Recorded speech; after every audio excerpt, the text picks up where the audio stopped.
A lot of people think that SaaS marketing is all about getting people onto the door, and from that point on, money keeps flowing forever.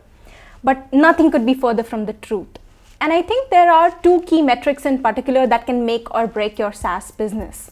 Hey everyone, if you're new to my channel, then I'm Rig, and in this YouTube channel, we discuss tips, tricks, and strategies that help SaaS startups go from 0 to 1 million ARR in 12 months or less. And in today's video, we'll talk about two key metrics that can make or break your SaaS business literally. Now, before we move on to discuss these two key metrics, I want to briefly talk about this image from the Rewired group. It's about the forces of progress, and it says that before your tool, it was business as usual for your customers. And then something happened in their lives that caused them to start looking for new solutions, either directly or indirectly. But the forces of their current habits did not allow them to make the change. So there was the push of the struggle acting against their current habits. There was also the anxieties around making the new choice that was acting against the push to make the switch. The job to be done forces of progress say that if you can successfully overcome the pull of the current habits and the pull of the anxieties around the new choice, then your customers are going to make the switch to your product, and that will be the new behavior for them. Now in SaaS, getting customers onto the door is not enough because people are still in the evaluation phase. And even after opting in for the trial or demo of your product, or even opting in with a paid subscription with your product, it's not become business as usual for them. So you have to work to ensure that people see the value in your product and use it till the point the new product has become their current habit and the new normal for them. Now, why is this important? SaaS as a business is based on a recurring model basis. That is, you don't just do business once and that's the end of it. You don't even do business once and hope that if the customer likes it, they'll come 2 years or 3 years down the line.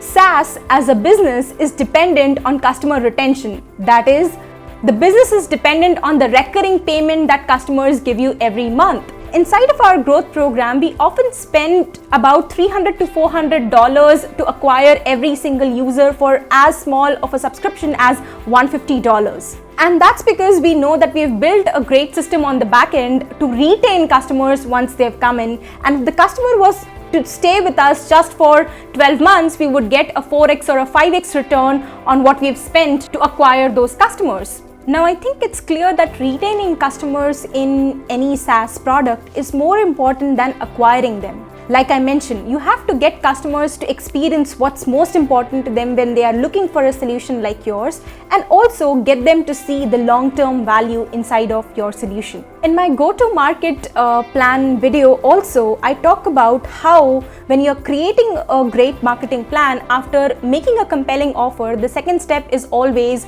to build a customer journey map. And that's because if you just start thinking of your campaigns, you're only concerned about acquisition.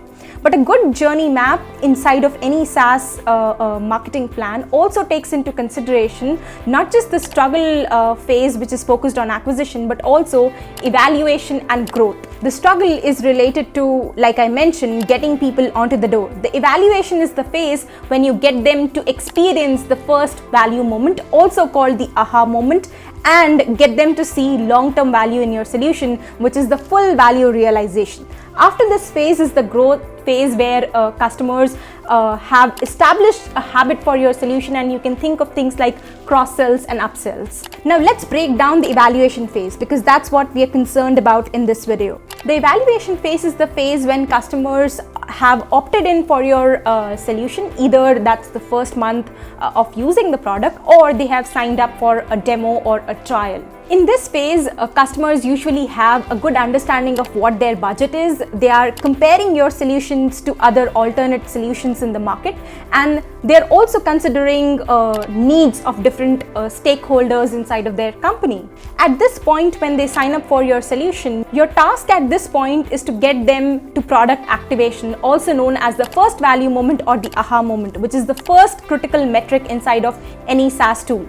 And like I mentioned, Product activation is when you get customers to experience what's most important to them when they are evaluating a solution like yours inside of your product. So you have to do audience research to understand what is most important to people when they are evaluating such a type of solution, and map that important thing to some feature inside of your product that's closely associated with it. Now let's say that you have an invoicing solution that allows professional service owners create and send invoices.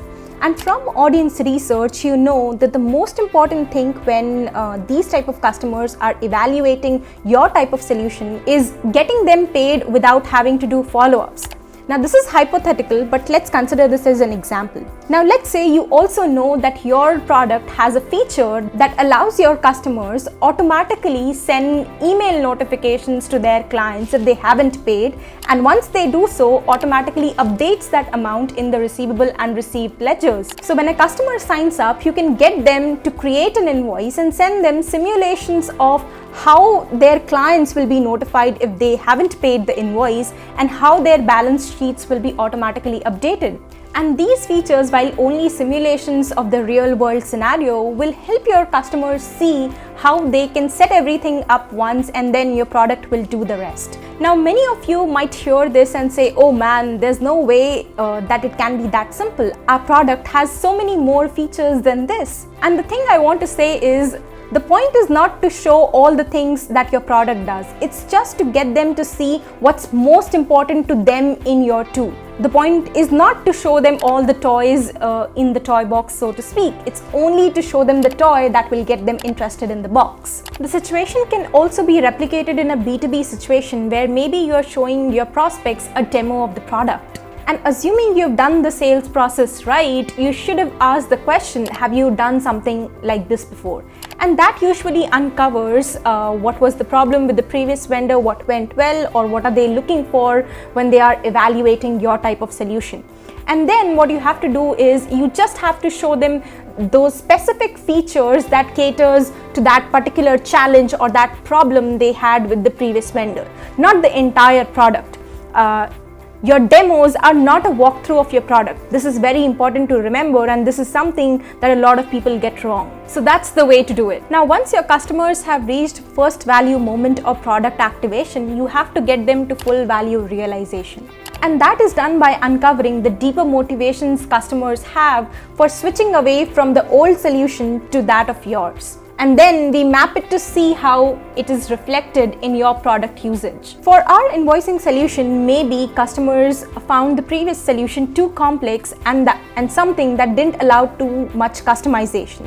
So customers setting up and creating more invoices and getting payments might be a good evaluation that customers find your tool easy to use and navigate. So full value realization is just understanding that customers, since signing up for your product, have largely achieved the end outcome that they wanted to achieve with your product. Of course, this isn't the end of it, and you'll keep delivering value over time.